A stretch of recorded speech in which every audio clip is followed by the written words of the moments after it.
Hello, insatiable listeners. Thank you for making season 7 one of our most engaging and downloaded seasons yet.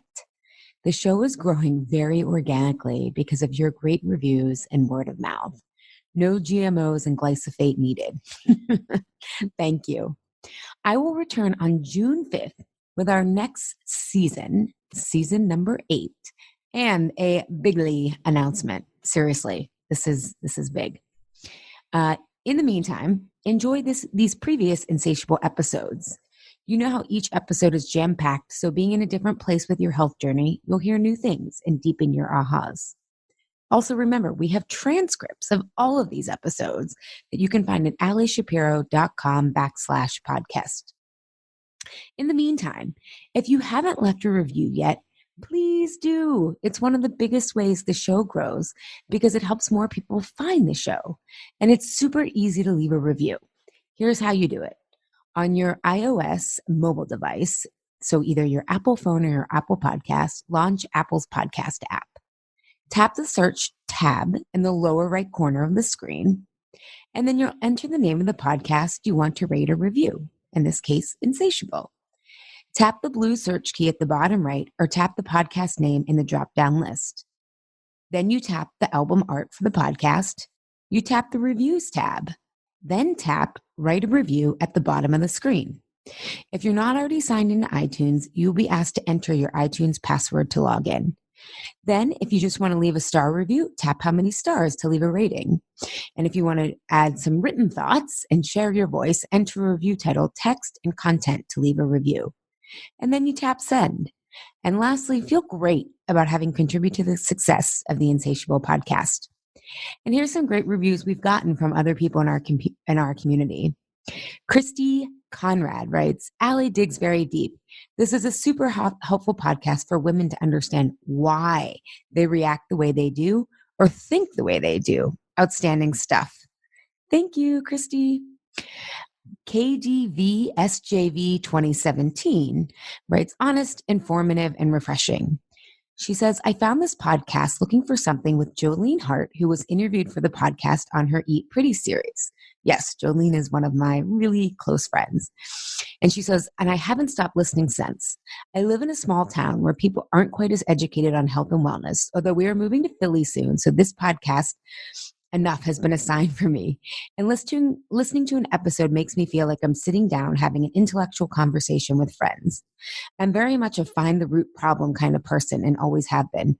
And listening to this podcast has even opened up some truths for me about myself.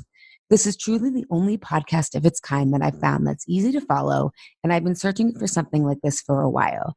Definitely the kind where you find yourself listening to one episode 6 or 7 times just because you want to soak in all the insight and information. Thank you so much, KDV SJV 2017.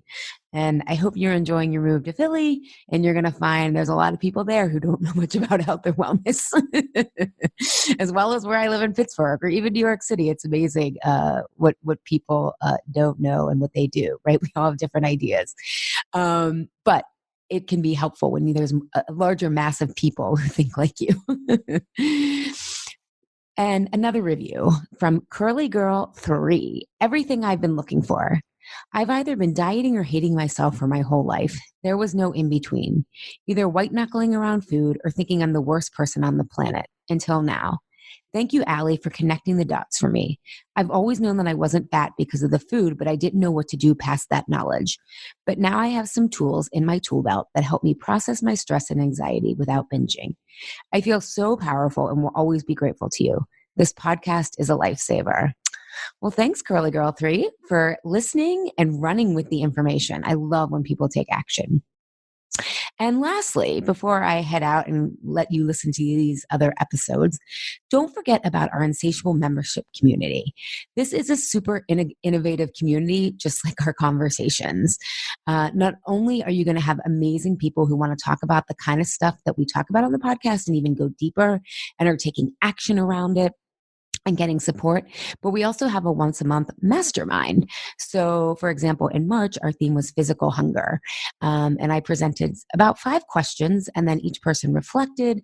And then we were broken out into groups. This is all virtual, where people could learn from each other and try to troubleshoot or go deeper with their own hunger. And it's been so great because it sparked all these conversations in our really easy to use online platform where people are finding ways to simplify their food so they actually eat before they get too hungry.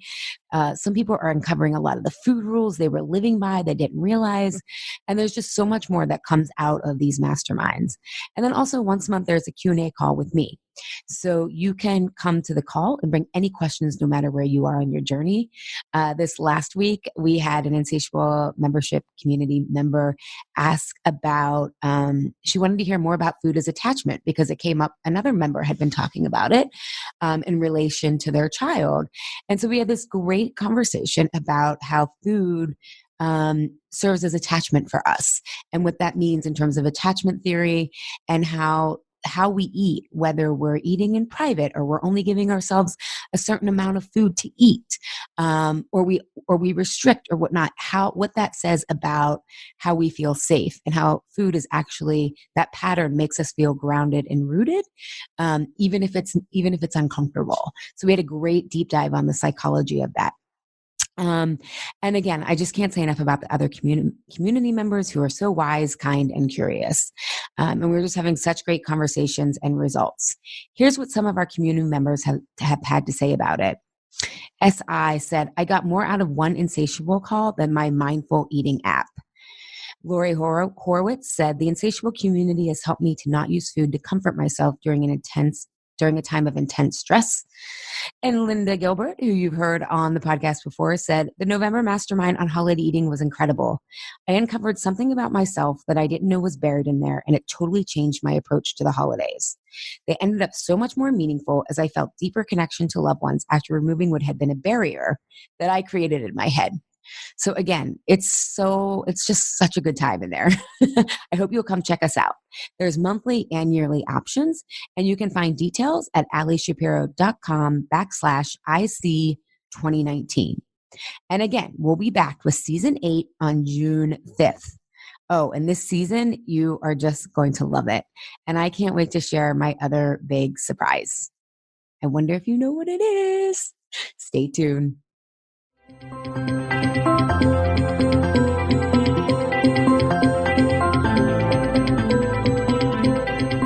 When you're fed up with fighting food and your body, join us here. I'm Ali Shapiro, creator of the Truths with Food program and your host for Insatiable, where we explore the hidden aspects of fighting our food, our weight, and our bodies, and dive deep into nutrition science and true whole health. Fair warning, this is not your parents' health care. This is a big rebel yell to those who crave meaning, hunger for truth, and whose lust for life is truly insatiable. Believe me, freedom awaits. Welcome, Insatiable listeners, to Season 4, Episode 2, Your Inner Food Rebel. Is this self-sabotage or self-protection? So the theme of our season right now is clarifying the issue, right? So that we can move forward in a new way. And I think part of the reason that as a collective whole, we're still struggling with body image, with weight, with health issues, and kids younger and younger are struggling is because of today's episode and that we really don't understand self-sabotage all that well. And we're going to talk about today how often what we think of as sabotaging behaviors around our food are actually protective.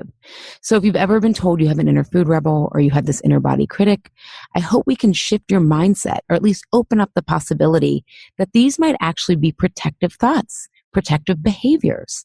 And Rebecca, who is trained in inner family systems, for those of you who like theory like I do, she's trained in this. And this is a dynamic and holistic leadership framework, and it's a therapeutic framework for understanding the various protective sides of ourselves. So we're going to talk about those parts today. We're going to talk about why we eat to protect ourselves, why we criticize our bodies to protect ourselves, and some of the first steps towards non-food ways to self-protect. And again, this mindset shift for my clients is life-changing. Not only does it open up compassion, but it acknowledges that there's a whole part within us, no matter how broken, frustrated, unhealthy we feel, there is access to a whole part of us, and that these quote unquote broken parts are actually protecting us, right? But we can access a wholeness within that to move forward. So you're going to love today's episode. You might want to bring a pen handy because there's going to be lots of ahas, and pay attention, especially to the end where we really kind of wrap up things in a really concise, powerful way for you to think about. And if you like this kind of content and you want to explore your own protective side around eating, consider my brand new released program called Why Am I Eating This Now? And you can access that at alishapiro.com/Why Am I Eating This Now? If you want to dive deeper into these kind of concepts. But enjoy today's episode with Rebecca's brilliance. Welcome, Insatiable listeners. I am so excited to have Rebecca Basching back on Insatiable. Her episode from season 3, episode 3 on trauma and its effects on our body image and food was off the charts hit. Takes me back to Casey Kasem. Did you ever listen to him? Yes, I'm dating myself. I did. Did you like me, wait for the song you loved and hit record and play at the same time so you could record it off of his countdown? Not only did I do that, but I would keep a little notebook and write them all out. So yeah. I love that. I did. So thanks for being back on today, because one of the things that was the concepts that people really loved about that podcast, and it's life-changing for my clients in their work with their quote inner food rebel or inner body critic, is in my work, we look at it as a protective voice that really they want to beat up their body when they feel emotionally at risk, when their belonging is at risk in some way. And of course, there is a culture that tells us you can only have a certain body to be accepted. However, if we look a little deeper, it also prevents us from taking the very risks that will make us feel connected and belong. And so I wanted to talk to you today because you have experience in inner family systems, which is not, I wish it was a more mainstream, therapeutic tool, both in the coaching world and in leadership. So I wanted to have you on to talk about what's going on here. More in detail, you and I talking about this, that, whoa, maybe I am not weak. Maybe I don't ignore and neglect this part, right? Because I think traditionally we were taught, don't listen to your inner critic. Right. Say thanks, but no thanks, instead of actually cultivating a relationship with it, which changes everything. And yes. So talk to us. Okay. Thank you, Allie, for having me back. And I am so thrilled to hear that your listeners dug it, because that's how I felt when I circled back to this approach. Believe it or not, internal family systems, which is founded by a guy named Richard Schwartz. So he grew up in the Midwest and now he's in the East Coast, Boston area. He is a family therapist. He's PhD trained. We both have very similar mindsets on how we view the family and systems theory.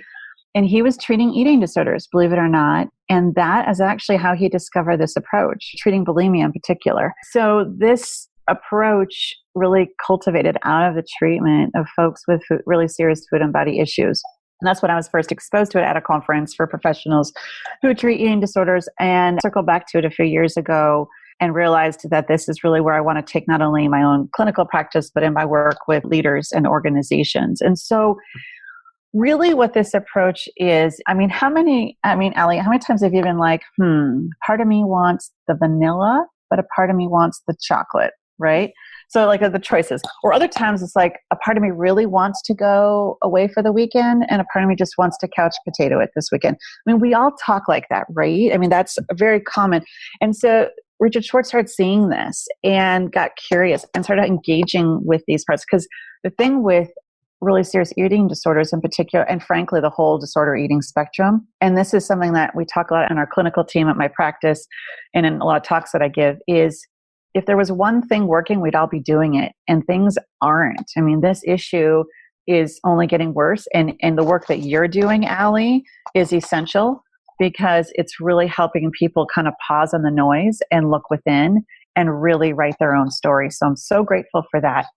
So with IFS, in a nutshell, I'm going to try not to use too many nerdy therapy words. I'm trying to translate this. We're a nerdy bunch, though. Right. No, you are. But like, seriously, becoming a therapist, that kind of ruined me being able to talk to people. Like, people look at me and glaze over. And so I'm like, okay, how to speak human again, how to not talk about this stuff. And when I'm with a therapist right now, my husband's there and he's just like, oh my gosh, that is like therapist showdown right there. So, but that's also so distancing. Like, I think that's problematic too. So really what Schwartz found out is discover that just like we have like a genogram, right? Or a family map, how you plot your family tree and you see all these relationships. We almost flip that inward and discover that we are made with this beautiful, incredible multiplicity system. And so this is really kind of, for those of you that have very strong thinking parts, I think all of us do. I suspect your crowd does too, because they're the curse of the smarty pants crowd. It's really hard for our thinking protectors to relax around this. So hang in there. But really, there's this whole inner world that we're born with that evolves. Now, we're not born with binge eating tendencies. We're not born with shame-prone inner critics, but these beautiful internal parts of ours adapt when life happens, right? And so to break this down on a high level, this inner world is composed of a couple kind of segments. And the first part is the self. And that's why really he talks about self-leadership. I often talk about soul leadership. This whole practice has been a very holy thing for me, personally and professionally. So self or soul leadership. And this was the game changer, Allie. When I heard this resonated with me in my worldview, and I just didn't even know it. But a lot of times we've talked about trauma, right? We were talking about that on our last podcast. And people have been through things that you go, okay, you know what? They're never going to be the same again. And it makes sense. Like, there's just some stuff that happens on this planet that is hard to get our brains around. And it's amazing to see people survive and function after that. And we're like, hey, your best, may never be what it would have been without this, right? And Schwartz is saying, you know what? There's this part of the self that remains unchanged. And that really what's buried under is all these parts that are protective. And I'll get into that. And so that was amazing, because often there's this narrative of you're damaged. You're permanently broken. Now, someone's health and wellness and what their best is, it's going to vary because of story, for sure. But this message, this underlying pathological message that can I swear? Of course. Okay. If shit happens, sorry. Ooh, My kids, I know, a little crazy. We'll see if I get to the F-bomb. But, when the shit happens in our lives and it wounds us and it shakes the fabric of our safety, how we see ourselves in the world, really what is these other parts that we call protectors, right? And that's what I I talked about in our last interview. And these protectors kind of fall into a couple groups, right? We've got our managers. This is our perfectionist. This is our task lister. This is our empathy. This is our people pleaser. This is our goofball. These are the managers. And don't get too hung up, I want to say to readers, on who goes where, because that you can go get a little dizzy on that. Don't worry about that. But you may start to get curious about it. And so you got these managers, what they do, their main job is to keep the pain of what another segment is called the exiles. So when we have difficult life experiences happen and we don't work it through, and our system, our bodies, our emotional nervous system holds onto it, then these younger parts of ourselves, which are often younger, but not always, because usually the stuff that happens is, at a younger age, but we can have difficult things happen our whole life. These parts are called exiles, right? They get exiled. And these managers want to exile the pain, the shame, the loneliness, the fear, because we can't function, right? If we're always in fetal position. So these managers come in, and all of these protectors, I want to say, their number one job is to protect us. That's their mission. They have 100% good intentions. And that's, again, the mindset flip on some of these internal critics and other parts that often get shamed by us and by culture. So then these managers, we keep it all together. Like when I feel out of control, I want to clean the house. If my husband moves a coaster out of spot, he gets it from me in those really tense days. I need order, because the fear is these managers is We can't let the pain overwhelm. So they are entrenched. Then you've got these other parts. They originally were called firefighters, and some people still call them that, but I really like the term soothers and comforters. Now, Allie, these are the ones that you talk to your clients a lot about and the people in your community. These are the binge eaters and the purgers and the restrictors and the calorie counters and the body checks and scanners. These are the drinkers and the drugs and the shopping and the sex and the suicide and self-harm, all of this stuff. And then these parts come in when the managers the work isn't happening and the exiles start to overwhelm. They come in and shut it down. So they numb, they protect, they disconnect because their system is, oh my gosh. And the only way these protectors relax in the end is if these exiles are able to unburden their hurts. And at the heart of it, if you picture the self and the soul, it's just layers of managers and protectors and then exiles all around it. But once the system starts to relax and build trust and unburden, then we can lead from more of a place of self. And the qualities of self are all these C words. Again, makes sense, especially as someone who's been a part of Brené Brown's community and working and facilitating her work with people. I mean, words like courage, compassion, connectedness, creativity, calm, clarity, confidence. These C's, we know when we're operating from a place of self or soul leadership, when we can honestly, and curiosity. I didn't say that one. That was the 8th one, I think. If I repeated that, my apologies. And so that's really the other part of this healing is when the soul, the self connects with these managers, connects with these exiles, that's when the healing happens. It's not a guru. It's not this external stuff where that helps. I mean, when we connect with others, and so much from an attachment theory perspective, often is focused on our connections with others, which is crucial. It's in our DNA. You touched on to have that belonging, that connection. But oh my gosh, all of a sudden, when my system, I started doing this connecting with my protectors from a place of self-leadership, the healing that I experienced, it is unprecedented. And sometimes we can have spontaneous unburdenings just by like reading a book or going to a movie or having a great conversation. And sometimes we need someone to help us facilitate that. Because when I first started to get to know my internal system, I call it this to my clients. You get popcorned. All of a sudden, these different parts are like, it's like you're drawn to the light, And so this at first, and again, I'm not one that can swim in the deep end of woo-woo. I have a respect for things that are woo-woo and mystery. I really do. But I had my skeptical managers and I've got some parts that can go to cynical, and then they get judged by other parts of my system too. So you've got these protectors that are managers and self-soothers and comforters. You've got these exiled parts that are holding the pains of our story physically, emotionally, spiritually for some. And you've got this place of the self or the soul that really, again, to me, that's holy, is that when we are connecting with these internal parts that are judging ourselves for these choices. So again, let's think about the binger or the emotional eater, right? And then the managers will come in and go, oh no, shut that shit down. You need to go away. And then the restrictor manager will come in and go, we're just going to go cleanse for a while. We're going to just stay away from all sugar, all carbs, all dairy. We're going to eat air for 10 days, right? That's filtered because it's all dirty. Excuse me, forgive me. Filtered air. Yeah. And so, but those are all managers there. And the tricky part is with these comforter and soothers, they get shamed not only by our internal critics and managers, but for the world, right? We embrace the perfectionist. We embrace someone who can manage the restricting and do these like really intensive regimented diet plans or the exercise plans and not move for love and joy and health, mental clarity.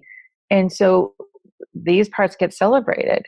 But then all of a sudden, our culture has a thing about bodies and what is a sign of health and what isn't. And then there's a lot of judgment internally. Like it feels like, oh, if I show up in the world looking like this, and this may be however you perceive yourself, right? Not be how we perceive, those in front of us. Then we think we got to change. And then it just gets loud between our ears, right? It's just this internal noise. And what I realized is that noise that my clients were presenting that I was wrestling with was really these internal conversations. And then once I started connecting with genuine curiosity, not from my intellectual parts that wanted to analyze them and categorize them and tell them what to do, but a genuine curiosity without an agenda. Like, tell me more. What are you really afraid of? What's your main role? And what are you afraid would happen if you didn't do it? And sometimes this process is slow because, like, for folks with eating struggles, there's usually a cluster of these protectors. And sometimes it's like a cluster mosh pit because they have love-hate relationships internally. And so sometimes it's slowly building a relationship with them. And this isn't something that you can rush. One of the kind of lingo-y phrases in IFS is slower is faster, which in a business leadership community, when I say that, they're like, yeah, no. I want efficiency, which is a manager. I want excellence. I want productivity, manager, all of these parts. And they're all good. So I want to also make sure we look at these parts. Their intent is good. Their intent is to help us. And sometimes our managers and our firefighter, comforters, soothers, they carry burdens too, just like our exiles. So sometimes I work on unburdening these protectors and the pain they're holding so they can relax and get to their original role. And so this is like, I hope I did a good job there, because this is a fundamental mindset shift on how we look at healing, how we look at professional growth and development, how we look at, even working with others. Because one of my missions too is working with leaders who have communities and how they're showing up with self-leadership, so that when people in their community, if they get triggered by them or they're struggling and not succeeding, how do they stay in a place of calm and clarity and confidence too, without getting sucked into that? And their manager's like, oh, you're a horrible leader. People in your community are failing. You need to, make it work. Or you just distance and say, oh, they're just not into it that much, and we push them away. So the thing about this work, and what I love about being in IFS communities when I do trainings and workshops, is just when you're in a community that are in that space. I mean, that's the kind of church we all need.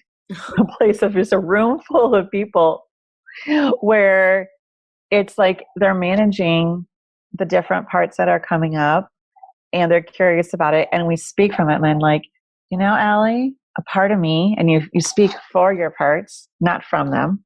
And advocate for them. But again, the toughest parts to relax are our thinking and intellectual parts, because they get confused and they think that they're yourself, your soul.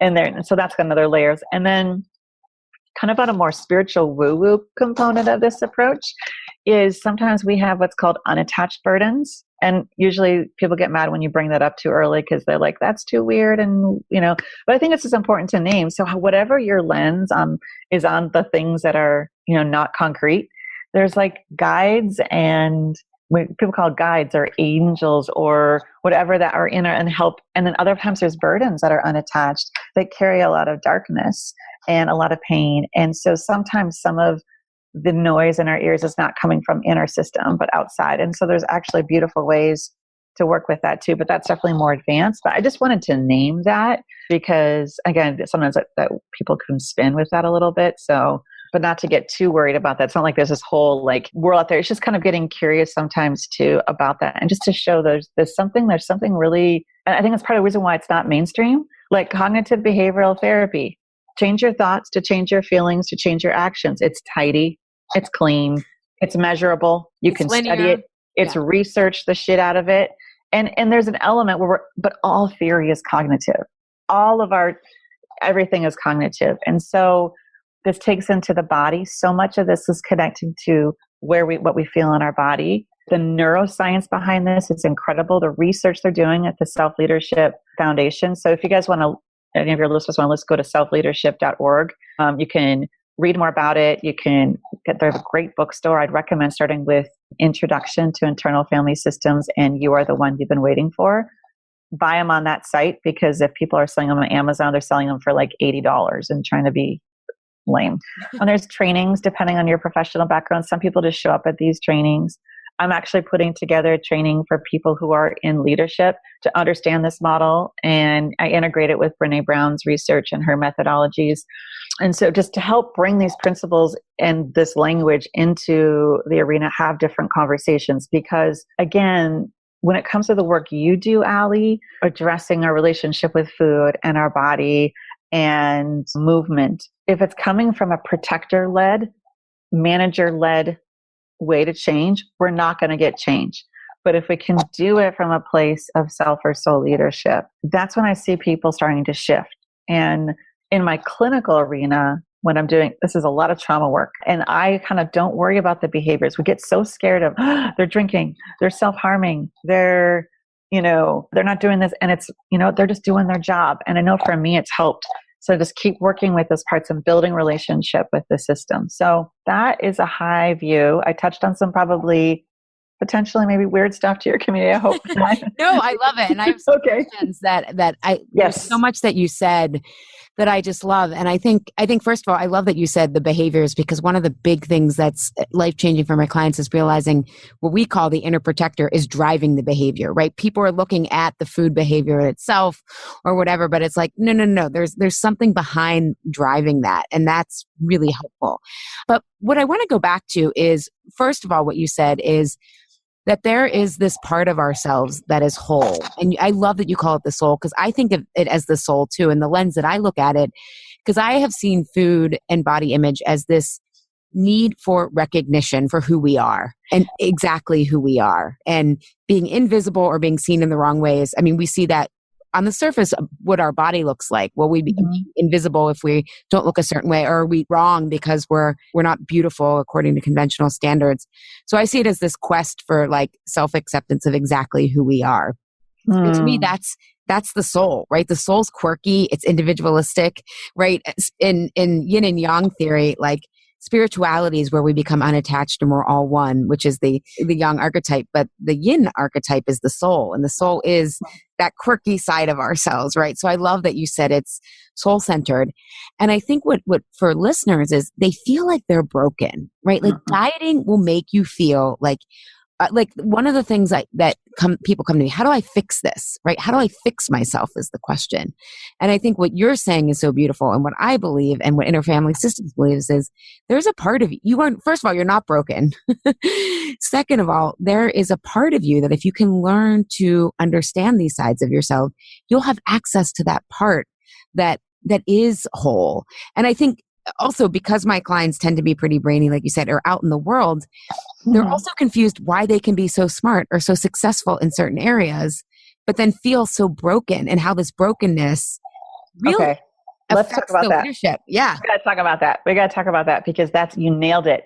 That is the one reoccurring thing where I see people shrink from their stories. I see the shame start to spike, and then their system starts to really get flooded, and then behaviors, the protectors, the soothers, and the comforters, that the ones that other parts of them feel really ashamed about, right, kick in. And then it just becomes an internal mosh pit again without self-leadership, right? It's parts led versus self or soul led. And this is so crucial. I feel like the narrative of, I've worked on this, I should be done with this by now, is one, that mindset. The parts that are holding that mindset really are, we need to get curious about that, because there's the fear of, I want to be done working on this. I mean, who doesn't want to be done working on their struggles, right? I still want to be in PTSD. It's okay. It's a lifelong, no, said no one ever. And so I have empathy for that. So I just want to say that. But it's especially for leaders and people struggling in life. And there's that narrative of, who do you think you are to be showing up if you're still struggling with this? Versus getting curious about, there must be something else going on in my system. Instead of, this is a sign of failure from a parts-led view, versus a soul-led part would be like, just getting curious, like, wow, I just got overwhelmed with a lot of stuff that felt familiar. I'm surprised, and noticing the surprise and the judgment and the fear and the overwhelm and the critical parts and the panicky parts, and and it's kind of slowing that down. And so really starting to map our inner influences is powerful, and really start to do that. So, I'll make a promise to you, Allie, I'm working on a guide to help people map their inner influences, and I'll send that for you to send to your community, just to get, and if they only promise to give me feedback on it. So, because that has been really helpful to start that process too.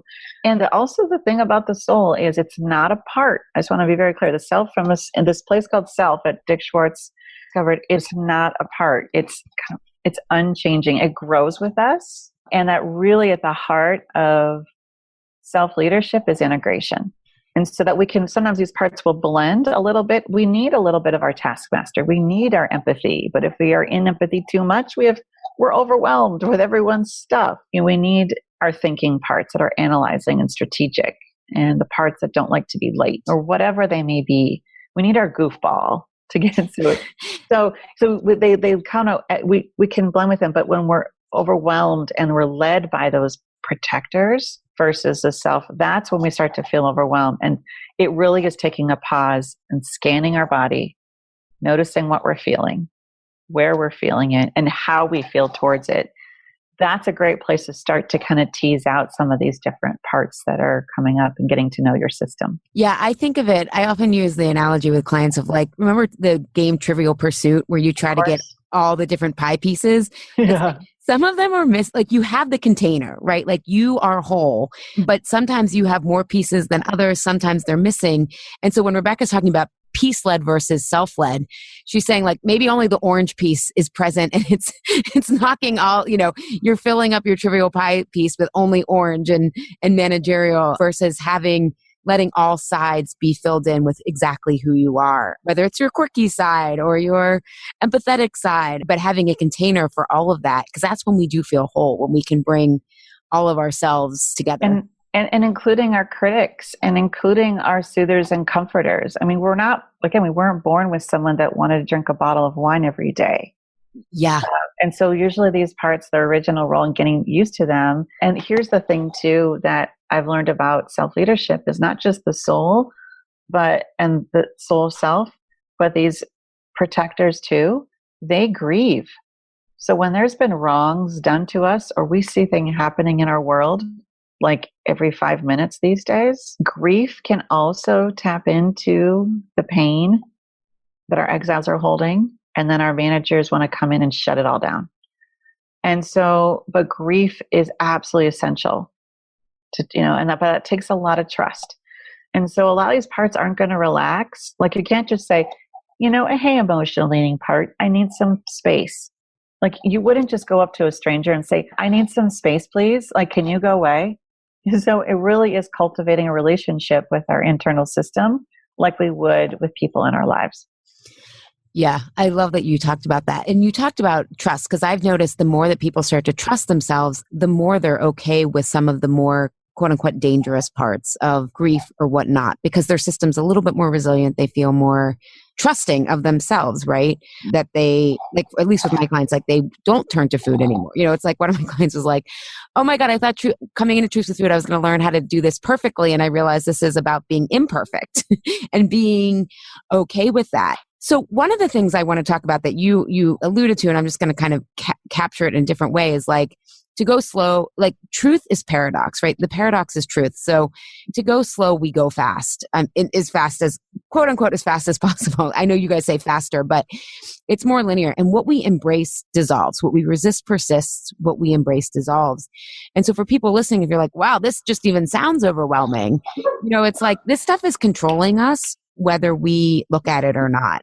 And if we can start to really look at it rather than thinking it's our body or that we have food issues, it really changes things. And you do want to start to become more and more curious and more self-led. Haven't you experienced? That's what I've experienced. Yeah, I agree with you. And I feel like that's what's so important with leaders like you, bringing these concepts to your community. It's like a domino effect contagion of reshaping how we look at struggle and how we look at and how we respond to grief, how we respond to shame, how we respond to fear. And if instead of it's like, oh, what are you noticing? How are you feeling towards that? Or instead of we take it on for the other person. Because there's nothing like your closest relationships that just brings up a full-on parts party, right?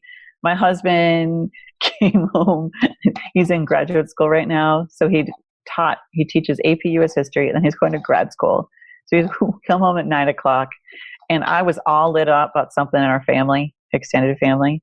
And so I decided just to I was not self-led. It was like a parts-led. And I was like, and this, and this, and this, and this thing. And he looks at me and he said, it's 9:10.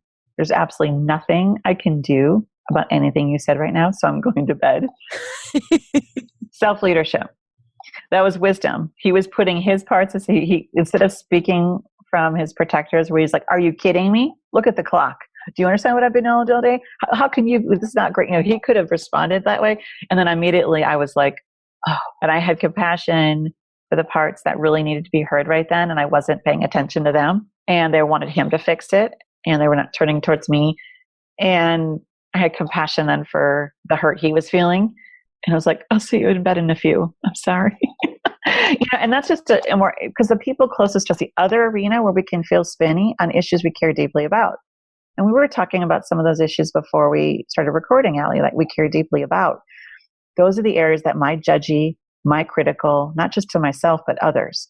And now I don't have the bandwidth. It doesn't feel good if I show up and lead from a place of, F you suck, you're wrong. Even if I'm right, I mean, if I'm right about all that, it's starting to not, that's draining. That's not sustainable. When I'm fighting for things I believe in and advocating for things I believe in, if I'm doing it from a protective place versus a self-led place, then I can run the marathon if I'm in that self-led place. But burnout and all of the things that come with that, or when we are leading, even when we're doing and fighting for great things, our own health, or to make the world a better place, if we're hearts led, it's not sustainable.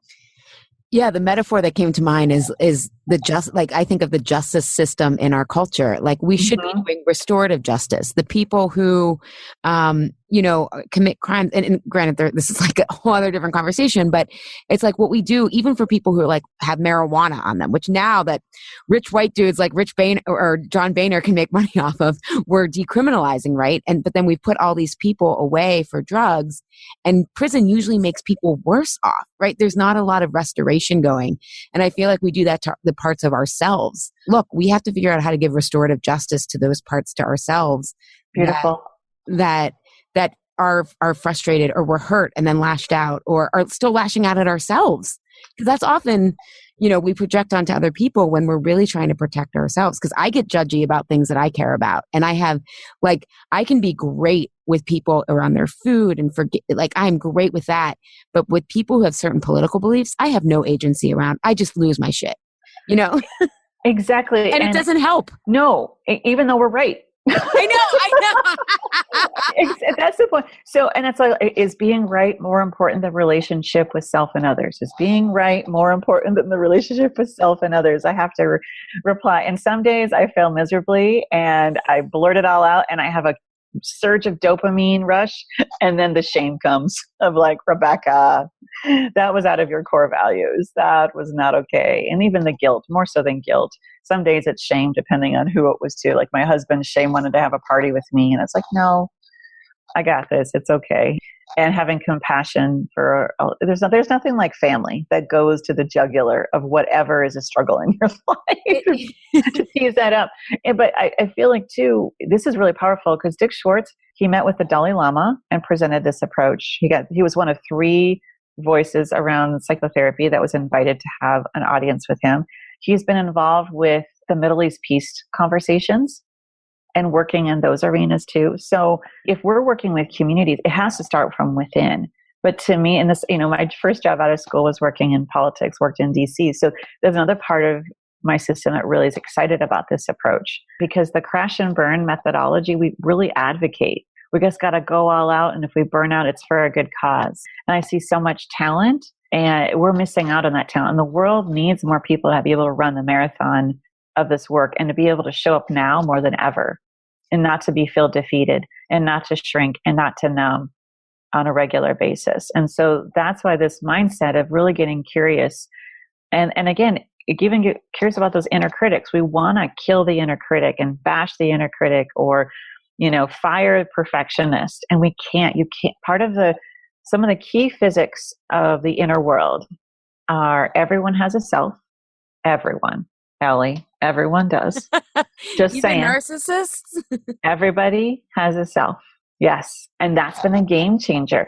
Again, just because someone is living from a place of narcissism or sociopathy, I don't need to have them in my universe at all. But it helps my mental health. It helps how I show up. if I'm not looking at all that, if I can have compassion from 100 miles away, that's better for me. It has nothing to do with them. It doesn't mean I also like people that are need to be away from people and to be a part of getting them in a place where they're not hurting other people. That's very important to me. But to have compassion is about my own mental health and my own ability and my own mindset to run the marathon, to keep showing up every day. So the interface, everyone has a self. Parts can separate from the self. We talked about that. These managers, these soothers, the exiles, they can separate, and that's so it can be self-led. This one gets me, but hang with me on this one. Nothing can hurt you if you're not afraid of it. So when I first heard this, I was overwhelmed by my parts, and I got up to the speaker and I said, "Are you kidding me? So if someone's got a gun to my head, I'm supposed to go, oh, I'm not afraid." And he's like, no. No, he's like, I'm talking about your internal world. Like if a difficult emotion comes up, like shame or fear or loneliness or grief, that if your system can trust that you yourself can handle it, your parts will relax. So I was like, okay, because I was like, oh no, I'm not down with this. I got very feisty parts came out. And so that is really powerful to and you can't destroy a part is the fourth one. And that is the game changer in the conversation we're having in the personal development community and the business community. You can't. It's like, I'm right-handed. I don't need my left arm, so I'm just going to cut it off. I'm going to get rid of it. It's inefficient, But understanding these roles and really understanding, getting curious, and that is easier to think. It's hard. You can think through it, but to really practice that takes work and support and community. But it's a wonderful journey to start. One of the things I've noticed about that, though, is often this protective side of ourselves it's hyper developed, and as we start to develop self-trust and feel a sense of belonging, it doesn't mean that part goes away, but it's definitely less sharp. Okay, shoot the hoop here. You just brought up another huge point. So yes, a couple things. I have a protector. It's my Tasmanian devil part. And whenever this part, it circles around me. And whenever there's someone that I feel like is going to humiliate me publicly or attack me, that part gets really agitated and it gets dizzy. And it was really helpful to separate and understand that part. So that I have some parts that really don't trust well when there's certain vibes in the arena around me. But check this, for a lot of people, being in a place of calm and clarity and confidence, courage and compassion, that is when they were hurt. And so there's a lot of protectors that don't trust self-leadership, because that is when pain happened. And so this was a big aha for me in my own healing, but also in having compassion, empathy, and working with others. So to say the trusting, because it's dangerous to be confident. It's dangerous because of maybe some people's stories. So I really wanted to name that. So thank you for jogging that up in my memory is crucial, because sometimes we make this platitude of just be confident, all is well. But everyone's system is different, and everyone's burdens that their exiles are holding are concerned about different things, and we can't think through it. It may not seem logical, I'm doing air quotes right now, to feel scared when we're in a good place in life. But that is such a common pattern I've seen, not only at my clinical practice, but with the leaders I work with. And when we get curious about those stories, we realize, okay, there's some parts of their story where being in a place of confidence and courage and calm, that invited difficulty. It invited strife. It invited perpetrators. It invited bullies, you name it. So just wanted to throw that out there too. I love that you brought that up, because I think that's really key for a lot of things. And, we often hear we're afraid of the other shoe dropping, and there's reason. And I'm glad you brought it up too, because one of the things I work on with clients is I'm like, look, the word story gets tossed around a lot right now. Right. And they're like, okay, story I'm making up is this. And I'm like, no, we're defining that this story actually was real at one time. This was not something that you were making up, but your nervous system has a very real memory of certain events. And that's what we're trying to transform, is that today that those same feelings don't mean the same thing they did back then, but it's not just as easy to cognitively say, oh, this is a story that isn't true. It's like, no, it was true. At least the meaning that you made from it at one time was true.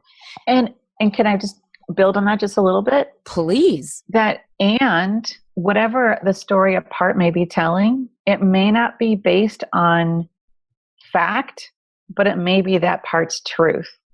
So some of it may be connected to actual things that happened.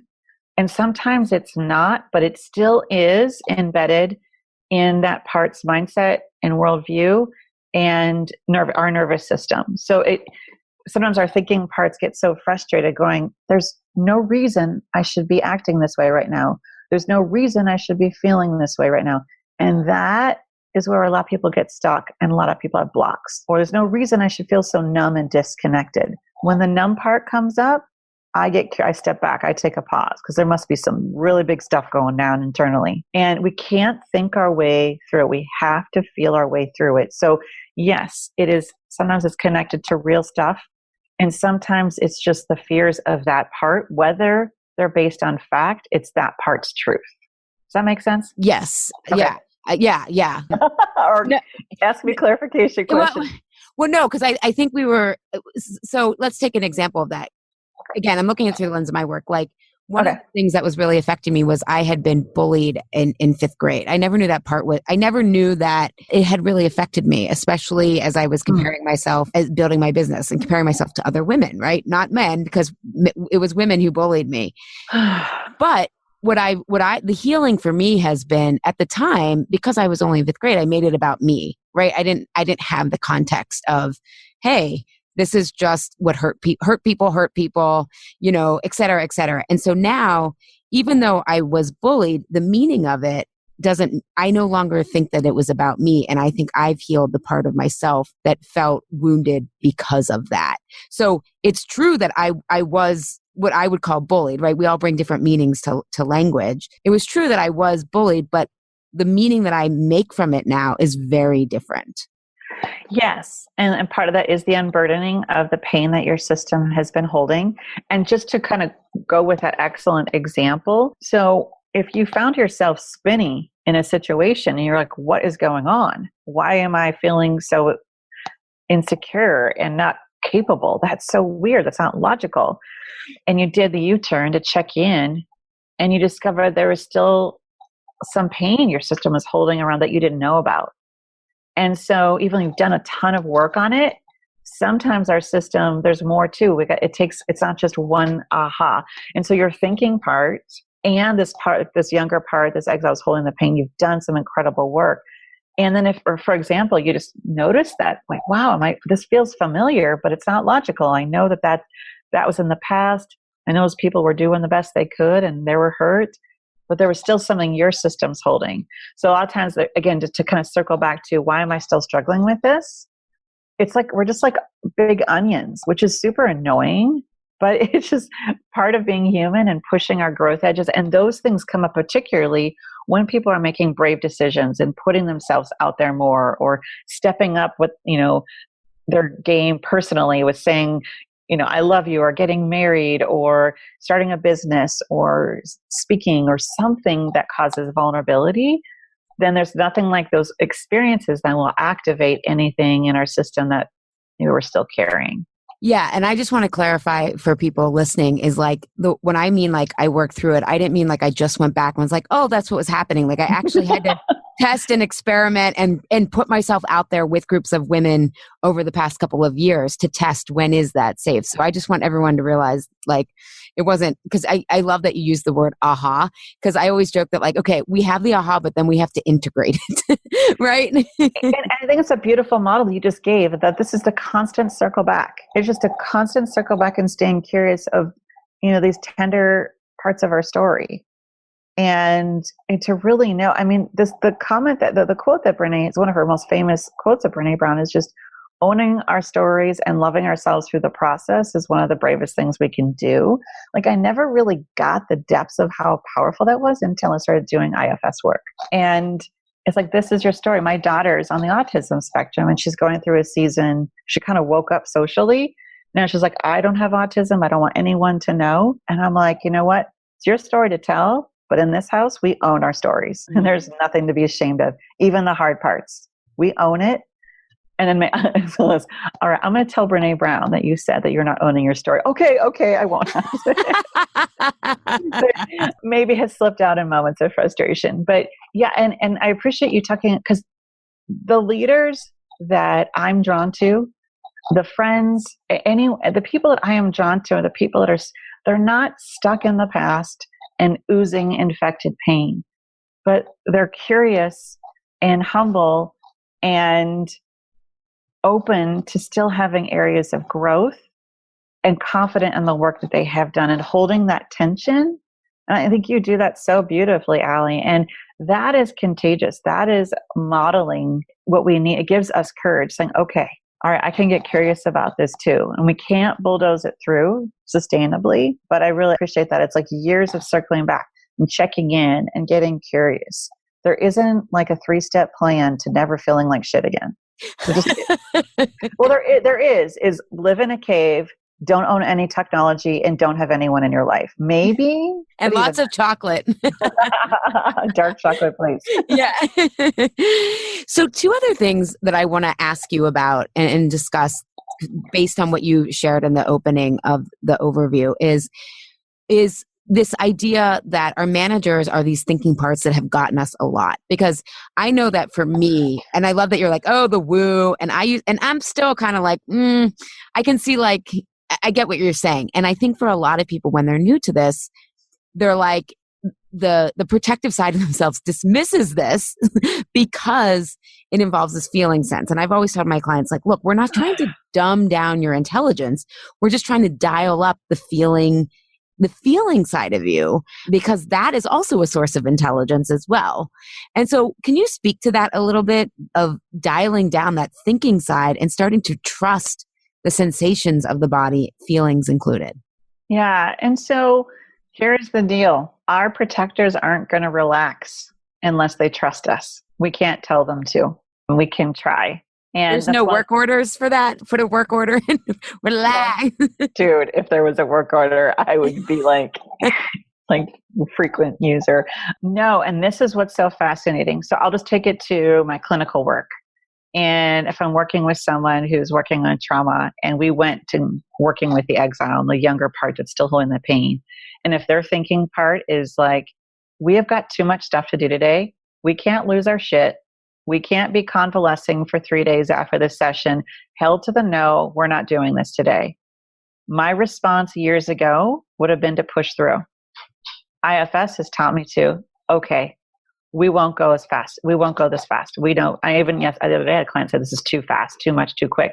And instead I get to know the fears and the concerns of that thinking part that's trying, it's like, listen, if we don't get this job, get to work, we won't pay rent.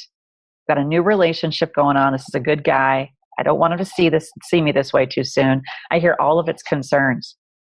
And then the other part, just like, are you kidding me? We got to go and heal this stuff. We got to get it out so this doesn't bother us anymore. And then I go work with that part, the impatient part. And I hear all the concerns. And sometimes, this is getting a little intense, I'll get these parts talking to each other so that they can get to know, understand each other better. It's like building relationships. It's like networking, internal networking systems. I love that. So this is the key. Sometimes because we were just talking too, like, we get stuff done. And when things are slower, that throws us because we're used to just like, let's get it done. We make things happen. And the thinking part is really important to listen to, but also help it relax too. Because if it doesn't relax and it can't think it through, then it will spin out and cause more anxiety. And we'll feel like on a loop.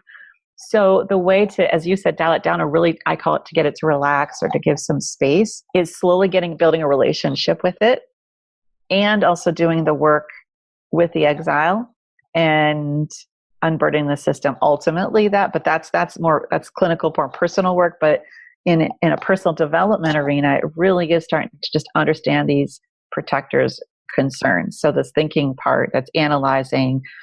And there might be another part that's just like, if we do this, we're not going to be seen as reputable or legit, or, all of those things. I'll never forget Brene's shared this a couple of times. I don't know if it's on podcasts or in conversations that she's had, of how she was so criticized for making her work accessible. In the science community and the research community, The more convoluted and highfalutin something is, then the more successful you are. And she's like, oh no, I want this to be accessible to everyone. And she took a lot of flack and she had to do her own work Really? to kind of, yeah, she got a lot of criticism from her peers for making her research so accessible, but it wasn't really good. It wasn't solid research. It was too woo-woo, too pop culture. And said it like she's just like really badass research that she's doing and has done fierce, amazing change in the world research. Yet her peers have often and continue to, from what I understand, not all of them,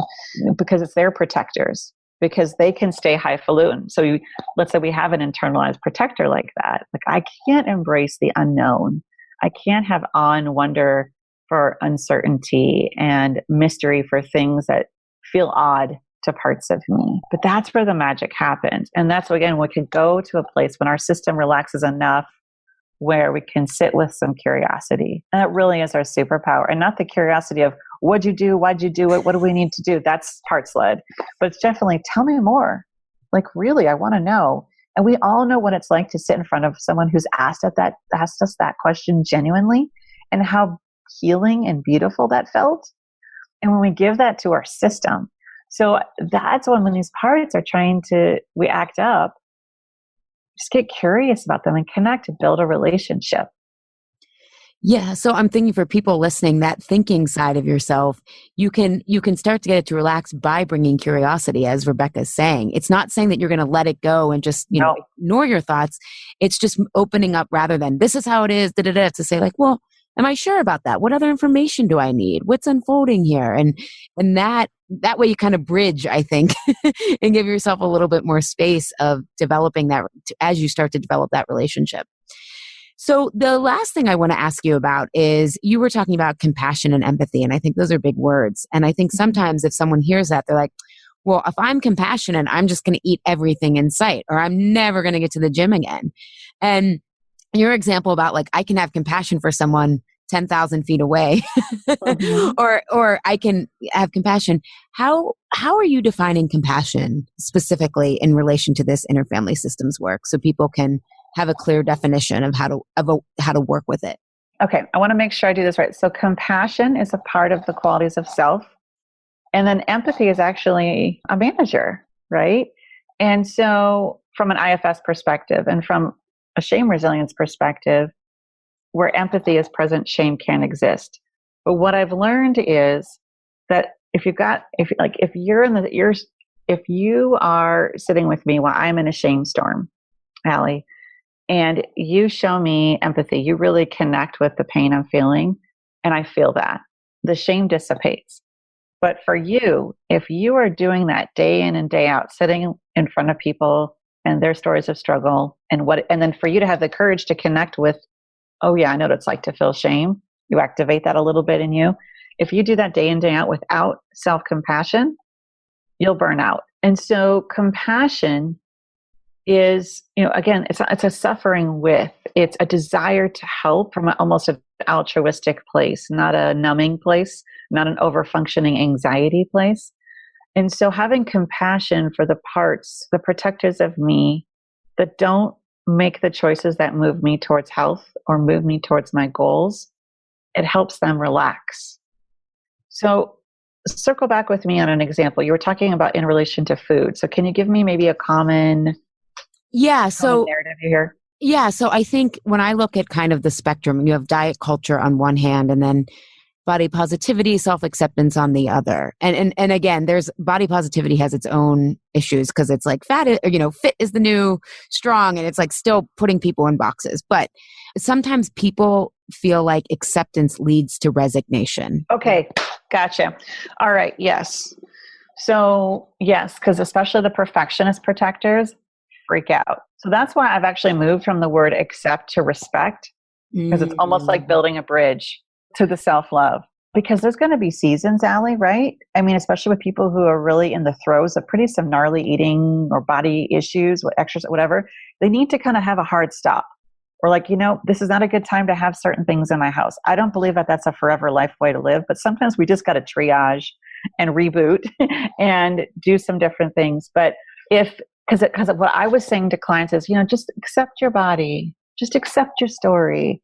And they were feeling like a couple things. First, I can't accept this. This is not my life. I don't want this to be a part of me. And that brought up a lot. Or they would try and do it and then they'd fail. And then their perfectionism would kick in and they'd feel worse. And then they restrict, right? Yeah, or whatever their protective or whatever they're thing. doing. Yeah, whatever. But at that example, it's like the yo-yo of white knuckle, F it, F it, F it. White yes, knuckle, yes. And so compassion is just saying, when someone says, Rebecca, this is a hard day. This was not your best day, huh? This is hard. And that's all. It's just like, that was intense right there. That was not my shining moment. That really, and just kind of be with that compassion, because the critical parts are saying we can't have compassion. They don't trust compassion, right? The inner critics say, no, we need to go on 5-star general internally and, verbally assault ourselves with how much we suck, because that will protect us. And compassion even will go to that 5-star general protector and say, I know you're afraid that this is going to keep happening. It's okay. You've got this. And it really isn't anything other than, oh, dang it, that was hard. You're doing the best you can. Your best today was really different than you want it to be. And that, even when I say that, I still have parts of me that get annoyed. And like, that is so pithy. That is so lame. We just need to dig in and drill down. I have parts of me that have a hard time relaxing. So, because it feels dangerous to be in a place of just letting the emotion wash through you. Because if we don't, it gets stuck in our body, stuck in our nervous system. And so there's a place of, yeah. And a great resource, if you haven't shared it, is Kristen Neff's website. She has a self-compassion inventory based on 4 areas of self-compassion. And people can go and find out where they are in that continuum. And that will really help them understand where their protectors are running and overwhelming their life, and where they're leading from more self-leadership. From my perspective, it's a really good tool, and I use it with everybody, and it's free and it's quick. So I think it's kristenneff.com. And if you go at the top and look for like an, self-compassion inventory, that's a great place to start to get curious about that. But yeah, compassion probably feels dangerous to a lot of people's internal systems, particularly the inner critics and the perfectionistic parts and the overachiever parts. And it's maybe sometimes it's just 30 seconds of compassion before the critics come in, and then it gets 60 seconds. But it's a shift, and it's a slow pivot, but when it's worth it. And when you can really sit with even really bad choices, like me yelling at my husband and dumping all of the woes of everything about family that needs to be fixed that second, there was nothing really good about that. And I just had to have some self-compassion going, yeah, this is a tender spot for you. It was not your best moment. Get some sleep and reconnect with him tomorrow. And that was hard, but I've come a long way. I would spin about that and be like, I suck. I'm so sorry. I'm the worst ever. What do I need to do? And I'd go and like cook for him and over this, and I'd be exhausted and nothing is healed. But versus, yeah, I've got to do some more work around this area in my life. So called up the IFS consultant and, and worked on that. But compassion is probably really feels dangerous, but it's really a sign of respect. And compassion, just reiterating to those protectors that are concerned, is not saying you're going to stay here forever. It's just where you're at right now, and that you're really trying. You're showing up and you're rumbling with hard stuff. And remembering that empathy, if we're constantly leading from that place, we will burn out if we're not practicing self-compassion. I love the reframe of it being self-respect, because to me that feels a little bit more like, oh my God, we need to witness this, right? It's like, and that's part of it. And I think that's what you're describing is, again, it comes back to what we embrace dissolves. And so being present with it. And I loved, for people listening, how she said, let it wash over you. Like, again, it may feel uncomfortable, but really being with that, because it will it doesn't mean that it goes away right away, but it will lessen over time. And I love how you said, it's like, we're not going to be here forever. And yet we're here right now. And it's kind of shitty. And we did the best, because we respect ourselves. And it has to come from self and not some platitude, cheesy Pinterest image stuff. It has to be, listen, this sucked. I see you. And no matter what you've done, you're still worthy, even if you don't feel it. And this was hard. And it is this gentle place. And it's not something that's still even a default for me. I'm working on it, because when I don't practice that is when I get really spinny and I don't lead from a place of self or soul leadership. I'm leading defensively and from a place of anxiety and people pleasing and spinning how I want to be seen and recover, all this stuff, trying to control things. And that's just exhausting. And Alice, I guess, to be honest too, with the work you do, you're at ground zero. And if we don't have a positive, healthy relationship, I don't know if healthy, I don't like to use that word. If we don't have a strong relationship with our body, our food, our story, it's hard to show up anywhere.